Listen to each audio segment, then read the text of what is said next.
स्वामींची सर्व सेवा करून बघितली, जे जे सांगितलं ते करून बघितलं, परंतु काही फळ मिळाले नाहीत, प्रश्नाची उत्तरे मिळाली नाहीत किंवा इच्छा पूर्ण झाल्या नाही, तर तुम्ही आता स्वामींचे हे 3 गुरुवार करून बघा. मनामध्ये विश्वास ठेवून, मनोभावाने, विश्वासाने आणि श्रद्धेने तुम्हाला हे 3 गुरुवार करायचे आहेत. हे 3 गुरुवार तुम्ही विश्वासाने, श्रद्धेने केले तर तुमच्या इच्छा पूर्ण नक्की होतील, स्वामी प्रसन्न नक्की होतील, तुम्हाला अनुभव नक्की येईल.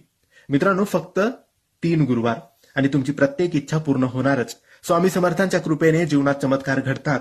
हा एक गुप्त व्रत आहे, जो श्रद्धेने केल्यास कोणतीही अडचण सुटते, मागितलेले मिळते. तर मित्रांनो, पहिल्या गुरुवारपासून किंवा तुम्हाला जेव्हा वाटेल त्या गुरुवारपासून या व्रताची सुरुवात तुम्हाला करायची आहे आणि अनुभव घ्यायचा आहे. तुम्हाला 3 गुरुवार हे व्रत करायचे आहे. कोणत्याही गुरुवारी काही अडचण, सुतक किंवा काही प्रॉब्लेम आली तर मग तुम्हाला नवीन 3 गुरुवार करावे लागतील, हे लक्षात ठेवा. 3 गुरुवार करताना 3ही गुरुवारी उपवास करायचा, फलहार तुम्ही करू शकतात आणि संध्याकाळी रात्री स्वामींना नैवेद्य दाखवून तुम्ही उपवास सोडू शकता.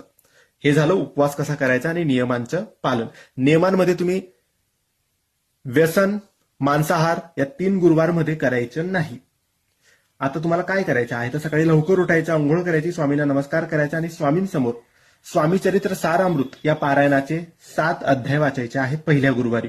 7 अध्याय वाचल्यानंतर स्वामी समर्थांचा जप, श्री स्वामी समर्थ, श्री स्वामी समर्थ हा जप 3 माळ करायचा आहे, हे पहिल्या गुरुवारी. दुसऱ्या गुरुवारी उरलेले 7 अध्याय वाचायचे आणि 3 माळ स्वामींचा जप.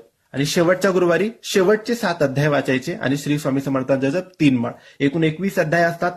7, 7, 7, 7 त्रिक 21 असे 21 अध्याय तुमचे पूर्ण होतील. आणि 7 अध्याय वाचल्यानंतर 3 माळ स्वामींचा जप करायचा आहे. हे 2च गोष्टी तुम्हाला सेवेमध्ये करायच्या आहेत. उपवास करायचा, कोणाबद्दल वाईट विचार, वाईट व्यसन, वाईट संगत करायची नाही.